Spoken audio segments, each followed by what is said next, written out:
Hello, everybody. I'm so glad that you are part of the following panel. Next Generation EU, the role of today's young changemakers for tomorrow's Europe. With amazing guests, Anna said it already, but I will introduce them again and properly in a minute. But first, let me give you a little bit of context.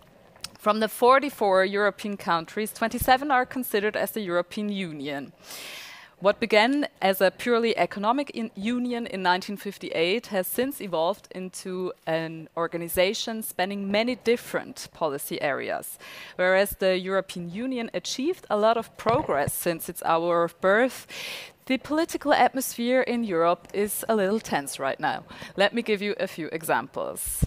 The Russian provocation at the Ukrainian border, the rise of right-wing populism, the anti-immigration or anti-LGBTQ politics of Hungary, the ongoing dispute between the EU and Poland over the judicial reform of Poland, and last but not least, the EU's disagreement over green finance rules.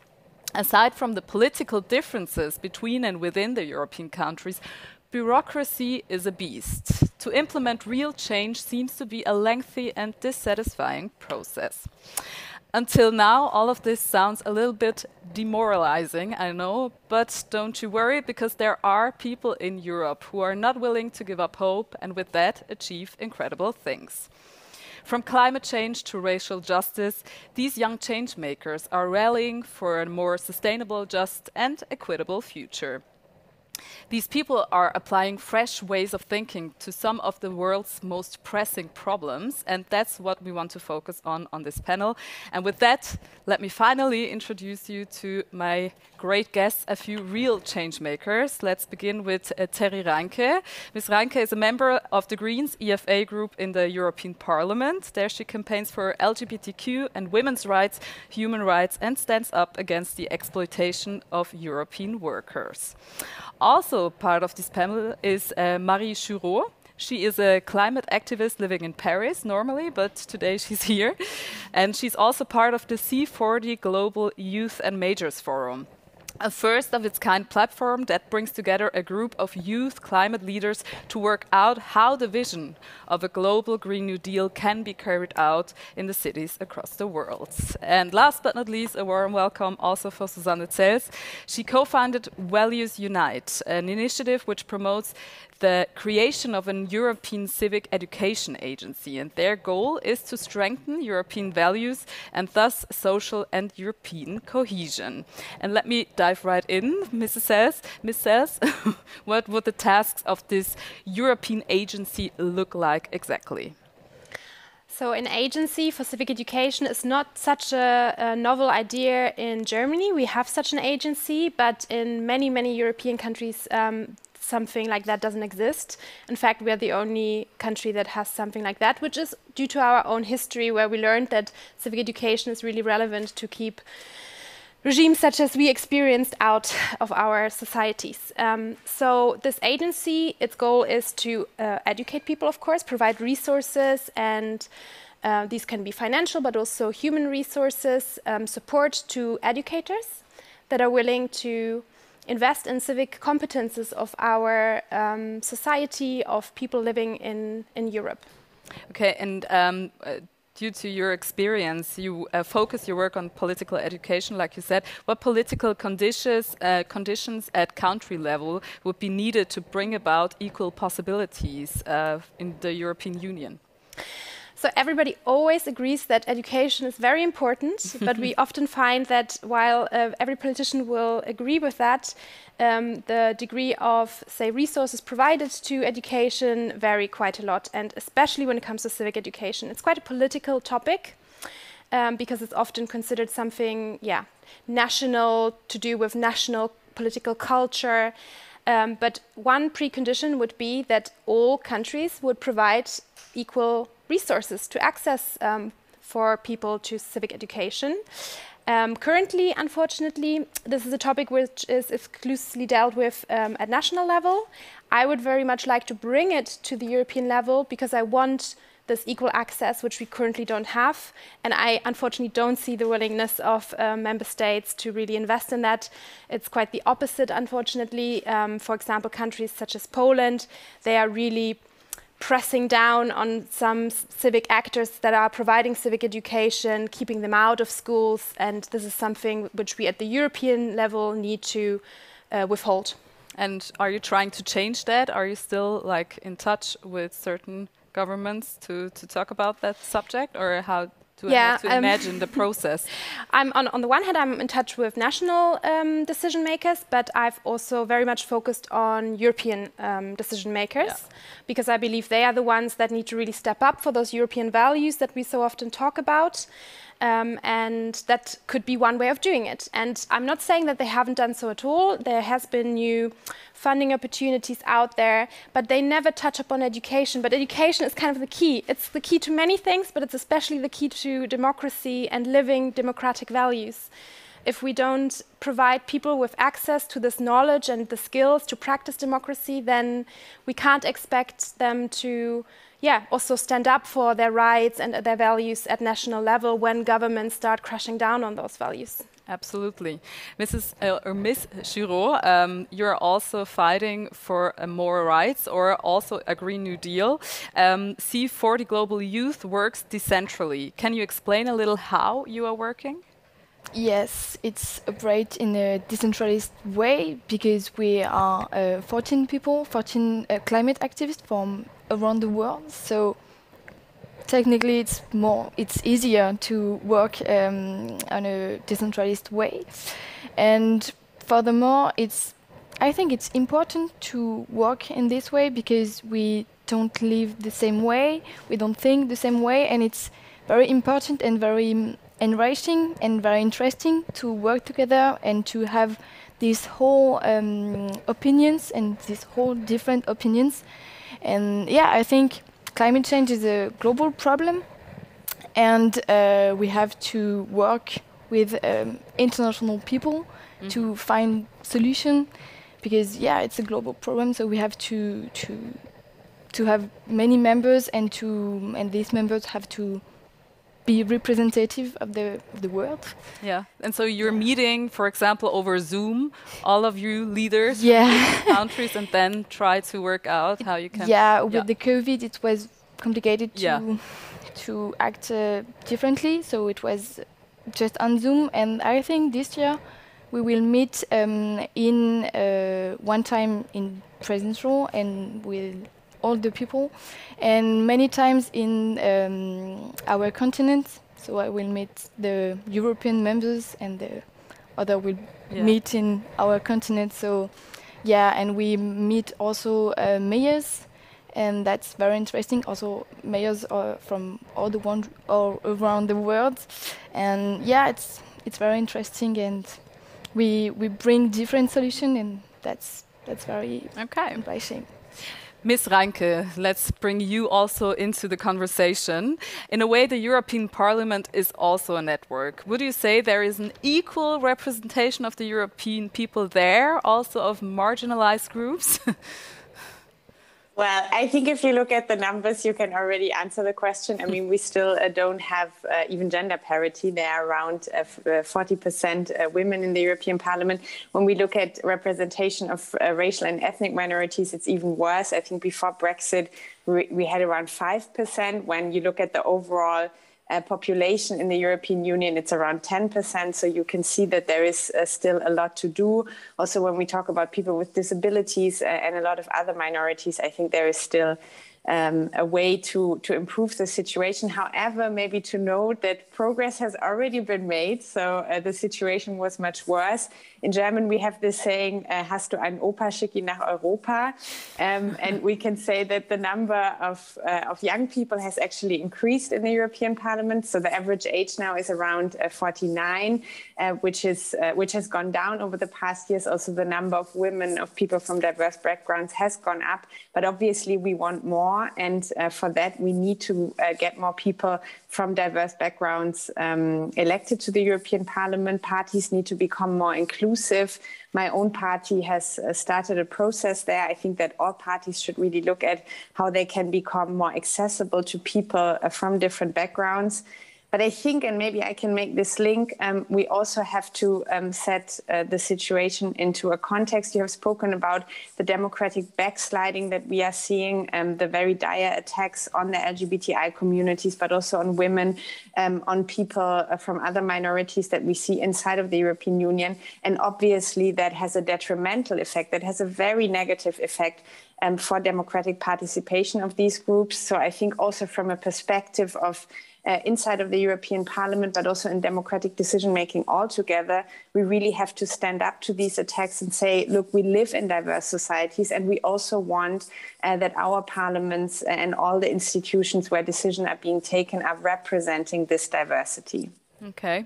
And what do you think? We want to take a look into the future and be constructive here. So how can we engage minority groups more into policy-making processes and address like systemic barriers at the same time? Do you have an idea in mind? Well, I think that there are many ideas. As I said, when we talk about parliaments, we definitely have to start from the parties to try to engage with certain communities more, because as you say, a lot of people feel that there are barriers that they have to overcome before they can actually really participate inside of parties. We have to look at how we can also create specific positions that are looking after how diversity looks like.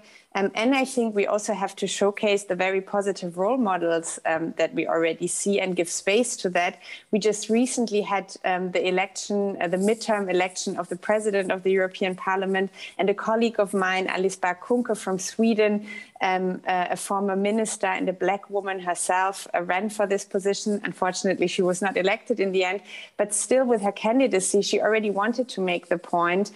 You know, some of us have made it, and this parliament belongs to everyone. And I think that this is a very important message also to showcase these role models that already exist, and to show that with this representation, you can also encourage a lot of people from backgrounds who might not usually be so close to institutionalized politics to engage. Okay, super interesting, Ms. Zels. When we go back to the political education or also the equality of men and women in the European Union, where do you see like countries where women have like more opportunities in becoming change makers when it comes to activism, entrepreneurship, or politics? I think, unfortunately, like with many fields, the Scandinavian countries are kind of spearheading at least the number of women also represented in parliament. I think there's more than just, say, the institutions such as parliament. There's, of course, also civil society. And we also have to look at how many women are represented there. And I feel that while you have, for example, a country like Poland, where there have been quite a few women also maybe in higher positions, but they were never really influential, you have to make a real detailed analysis of, is it just like women being placed in positions to make the government look good, or are they really getting influence? Are they also, I don't know, chairing committees? Are they becoming ministers and so on? And likewise in civil society, are they really being provided space to voice their opinion in media, in different public spaces? So in that field, yeah, I mean, it's not so surprising. We have some countries which are better, Sweden, Finland. We have others where they are worse. For example, Germany isn't doing great itself. I mean, we have 30% women in parliament. But I really want to focus also on providing space for women in civil society, because I think this is also somewhere where we can really promote them. Ms. Chureau, I mean, the political work in a party is one thing for women, and we know we're not equal there. But when it comes to activism, do you see a difference? Is it there more equal? Yeah, and I think we are there is a large majority of women in the climate movement and in the climate activism, and that is new and that it's very great.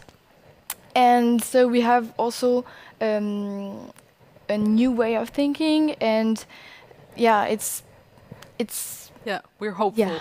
Yeah. Okay, Ms. Reintke, also on this topic, you're currently working on a law to eliminate the gender pay gap, am I right, in the European Union? Can you tell us more about that, and how are the chances of that working out? Mm-hmm. I mean, I also think we always have to basically say that, participation of women in decision-making, in politics, but also in economic terms in the academia is absolutely crucial. But we also still have this very fundamental justice problem inside of the EU and Europe of the gender pay gap. And that's despite the fact that already for many, many years, since 1957 in the Treaty of Rome, equal pay had actually been promised to women in Europe. And I think it's really about time that we do more about it. We still have a gender pay gap that is around 14% inside of the EU. In Germany, it's even worse. I can only support that Germany still has a long way to go to become a positive example for gender equality. In Germany, it's around 19%. And what we are trying to do with this, it's called Pay Transparency Directive, is how the name already says, to provide more transparency, both to the individual worker as well as in general, by obligating companies to report about what they are paying their different employees, obviously in an anonymized way, but to get better insight into how the gender pay gap also is on the company level. And then also to ask companies who cannot provide reasons why this gender pay gap exists, because the people who are working have the same skills, they are performing very similar duties, they have similar qualifications still, women earn less than men. And then also as a last step, obviously, but to sanction companies that cannot explain why they are paying women less. And again, I believe this is a fundamental problem of justice in our societies. So I think it's very important that we get a very strong and also impactful directive in the end. Absolutely. Okay, let's have a look at Slido, because the audience at home can also ask questions. And I have one maybe for Ms. Chureau. Do you see opportunities for the part of the young generation of Fridays for Future to work constructive with the politicians of the EU? Yeah, we try. We try because most of our work is to sensibilize and to put pressure and we just want a better present and a better future. And but it's complicated because sometimes they just say that we just are children and we have other things to do, and they don't take us seriously, and even when they take us seriously, it's complicated. The scientists have warned about the climate change since 50 years, and nothing changed. So we try to put the scientific reports on the media, on the social media, but it's complicated. And when the government don't want to act, it's complicated. But we continue and we still act. And I think when we act, there is hope. Yeah, absolutely. And we are a new generation, so everything's possible. Do you see a correlation maybe in countries where climate change is not that big of a topic still, that young people are still wanting to go into activism? Like, for example, if Turkey is blocking everything from above, are there still activists who want to join your group and take part of it? Or I think we are. It's a huge movement. It's a huge youth movement, and we are in every country, I think, because it's a global problem. And there is also more repression in some countries. I think one activist died last week in Colombia, I think. And yeah, it's difficult, but I don't really know the situation in Turkey. But I can speak about the situation in France, and even in France, it's very complicated to, it's also blocked in the above. I mean, President Macron say a lot of things and do a lot of beautiful speech, but there is still no action. And he created a lot of things. He created a sort of climate assembly with 100 citizens, and the aim was to make proposal to fight climate change. So there were a lot of very beautiful speech, and he was the Green president.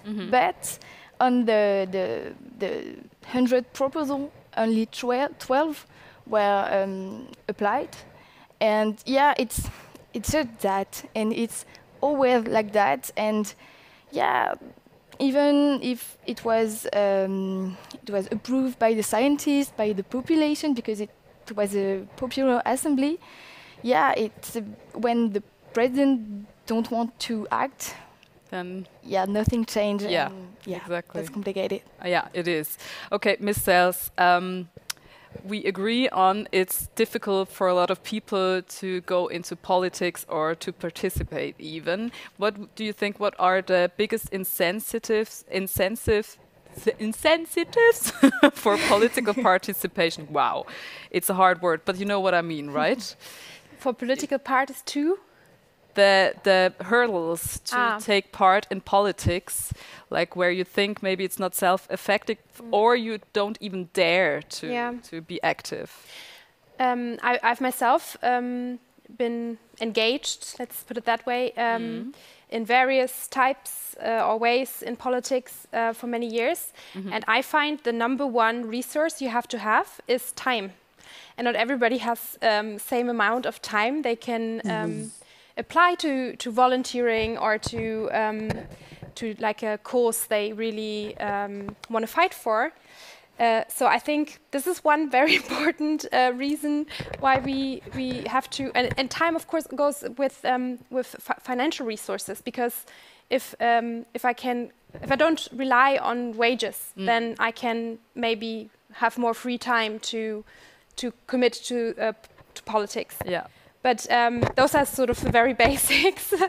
Of course, other than that, political parties have maybe sometimes also become a little bit old-fashioned in the ways they work, at least when you come from like a digital native generation, and you don't want to maybe work on paper or also it's a slow process. That's not something I'm going to criticize, because I think democracy has a reason why it's slow and why we sometimes take a long time to make decisions, because we want it to be inclusive and democratic.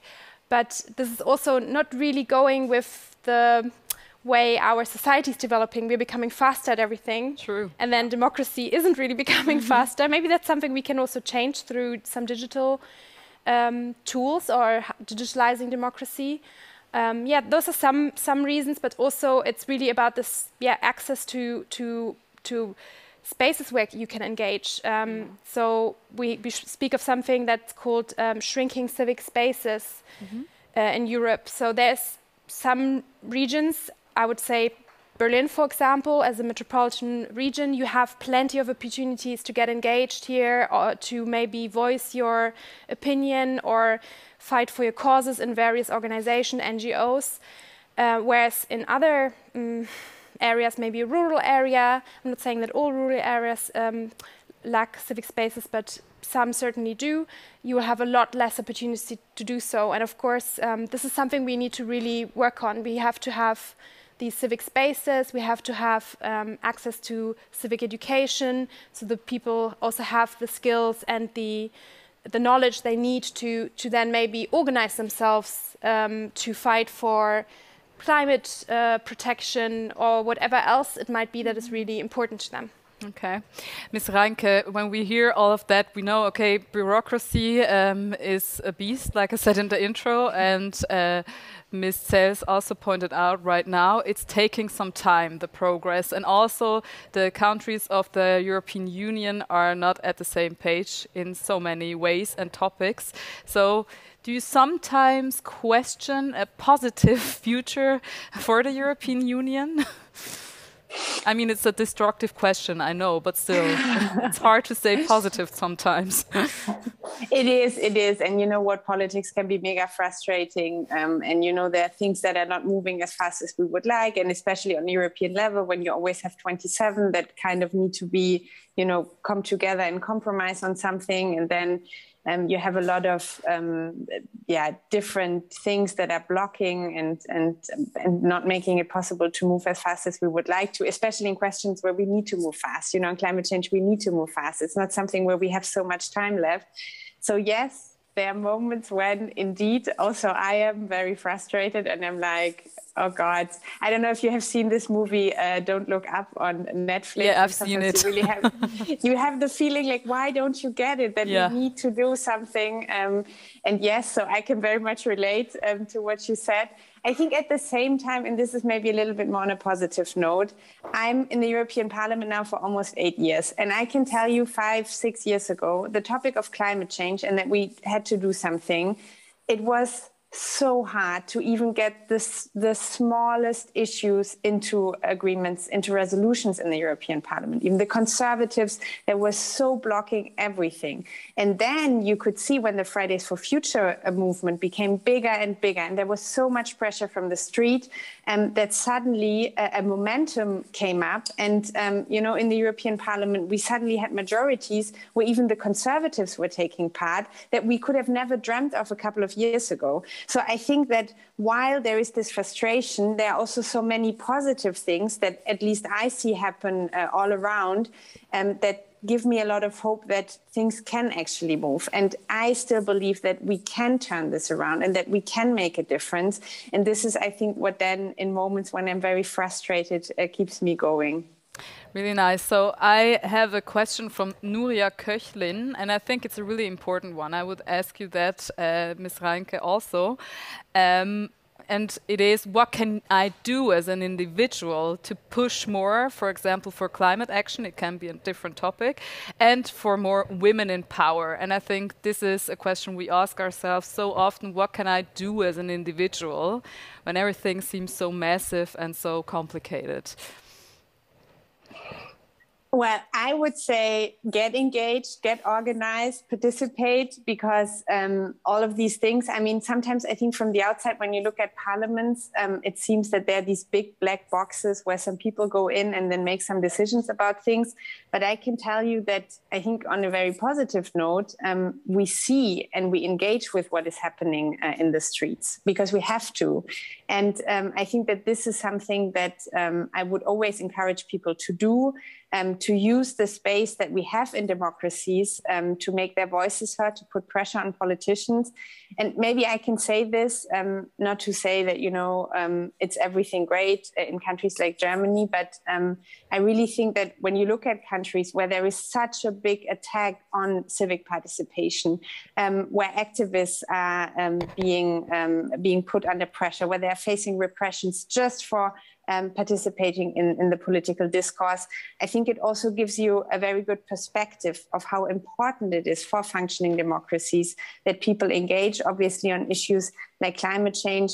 But I would also say also engaging on issues like representation of women in politics, obviously social justice, democracy as a whole, defending human rights, because this is maybe also a lesson that we have to learn from history.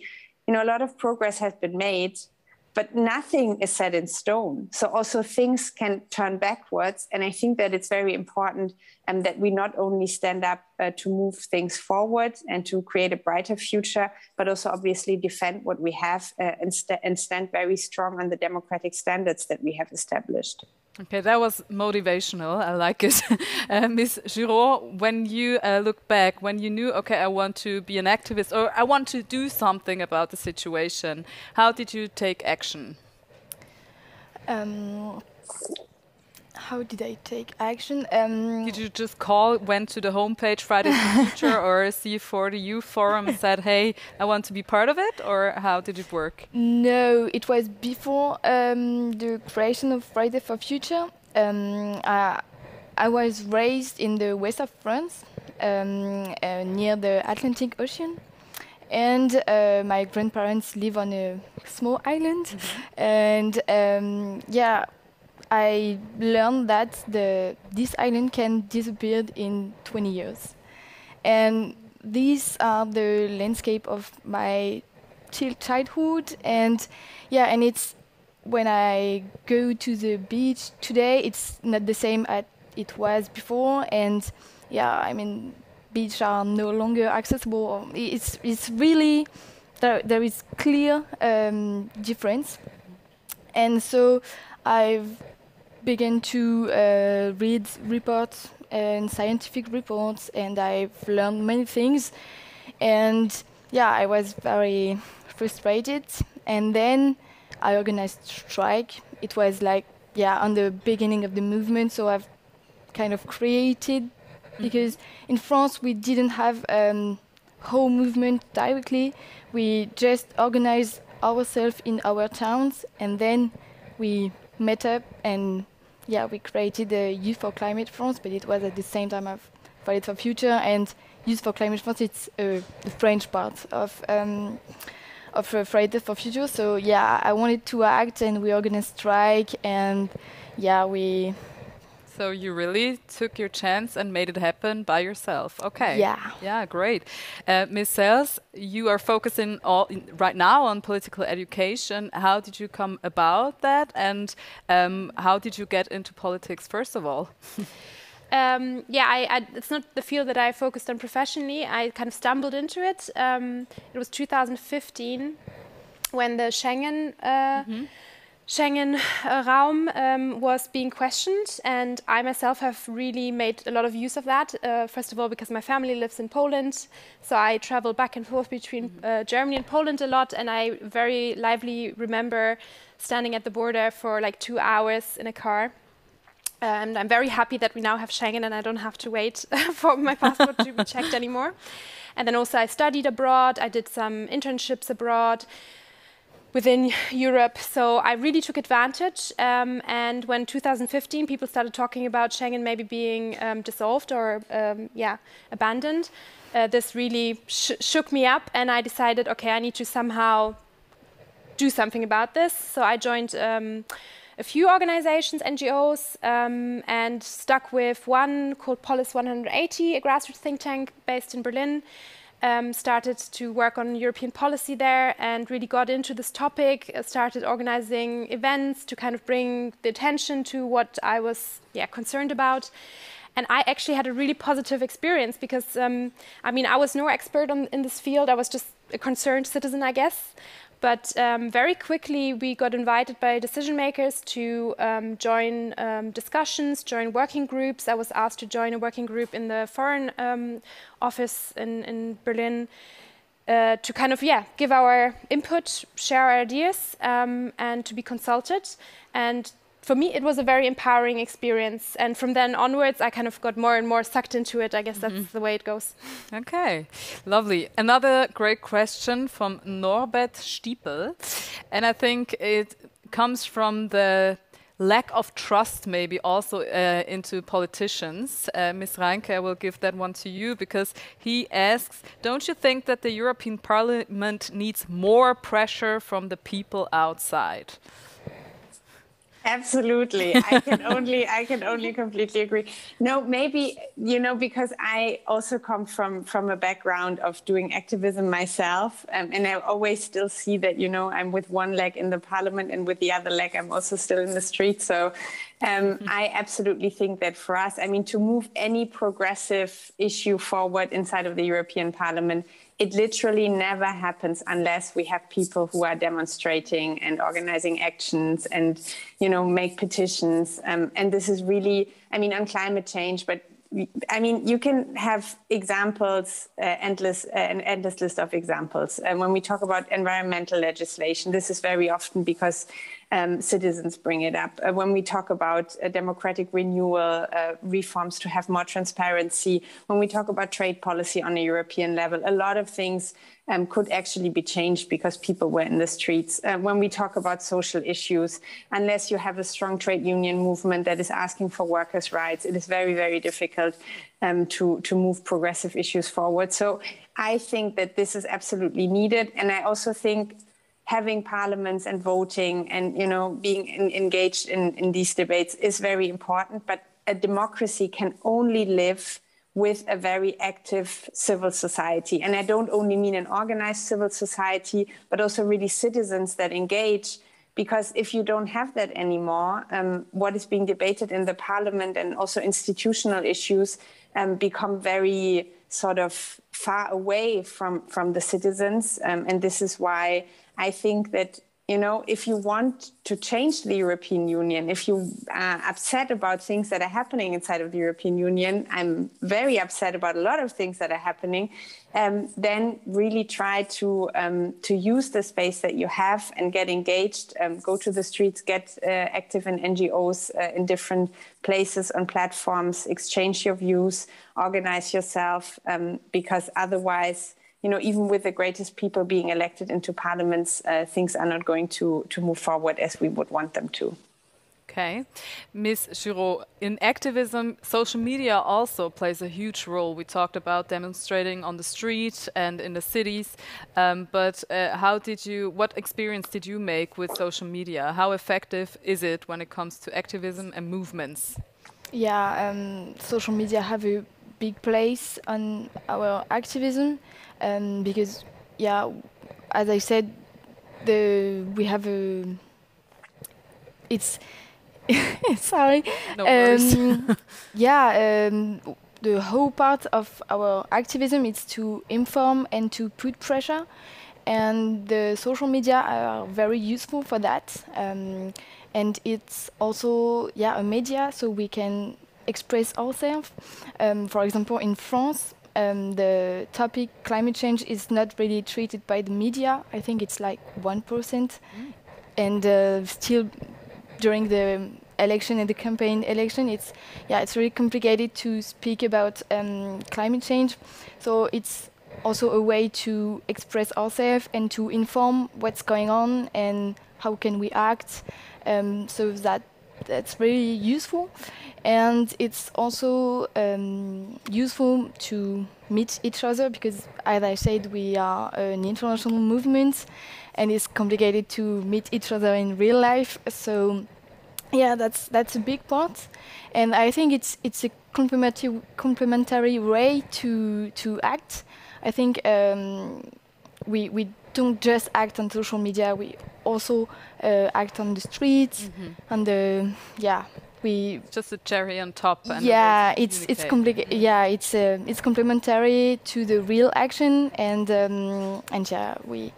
we try by every way to raise awareness and to put pressure. Okay, Ms. Zels, you were talking about digital natives before as well. We know activism can go into different directions. And what role does social media play in the spread of right-wing populism in Europe? What do you see? I think a big role, unfortunately. We probably in Germany picked up on the news recently that Telegram was finally approached by the Interior Ministry to talk to them about how they have to take some responsibility for all the fake news and all the right-wing also groups organizing themselves on this platform. So it's a space where these groupings can organize themselves that is unfortunately often not I'm not saying not regulated, but the regulation isn't followed up on because maybe a platform won't take responsibility, or also, of course, the vast amount of data on these platforms provide a challenge to platform providers, I'm going to admit that. So while those groups wouldn't have access to maybe a platform such as a classical media outlet, they can spread these news or organize themselves on these platforms. But I think this is also something that a lot of people have woken up to. And as I mentioned, the Interior Ministry in Germany, for example, does want to look into how to, for example, put pressure on on Telegram to really get on top of things. And I think we can really see that a lot of those platforms will have to start taking measures and limit hate speech, limit anything that is not considered decent in physical life can of course not be happening on social media or in digital life. Yeah, super important points, and I think this subject will follow us for a couple of years or longer even. We have to come to a close soon, but I want to end on a positive note. So let's do a short question round about your idols or positive examples of real change makers in Europe. Ms. Reintke, do you want to start? Do you have someone in mind? I have a lot of people in mind, but I think that for now, I would really like to again highlight the real big difference that the youth climate movement has made. I think it's also, obviously it's Greta Thunberg, but I think there are also so many young people. And I can only highlight again what a difference inside of the European Parliament, but I think also in all national parliaments this has made. So I think this is really a movement that gives me a lot of hope. Beautiful. Ms. Chureau, what gives you hope, or who? Yeah, I agree with that. And I think, the young generation, it's very, very engaged and very, on the many subjects and many society subjects. And we say that people are not interested in politics, and I think it's just another way to be interesting by the politic, to engage, to go on the streets, and and I think the young generation on the climate subject, but also on the feminism subject, and also for every fight for social justice, it gives me hopes. Oh, beautiful. Ms. Zels? I'm going to say two. One is more historic, Lech Wałęsa, but he's kind of a figure who I grew up with because my family left Poland because of communism in that regime, and they were also on those protests in Gdańsk back then. So he kind of was a figure I grew up with, and that I think shaped my political approach to activism. And then there's a couple of activists called Herr and Speer, and they have been sort of close advisors or people that I've often had sparring with for a few years, and they really put a lot of trust in me that if you do approach decision makers, it works, because that's what they did, and they managed to get their project through Parliament and through the European institutions, and we now have Discover EU, this free interrail project. And they've really been, kind of showing me, okay, if you want to get an agency for civic education, you can. You just have to be after it for a few years. Yeah, I think positive examples are super important, and you three are definitely one of them. Thank you so much. It was amazing to talk to you.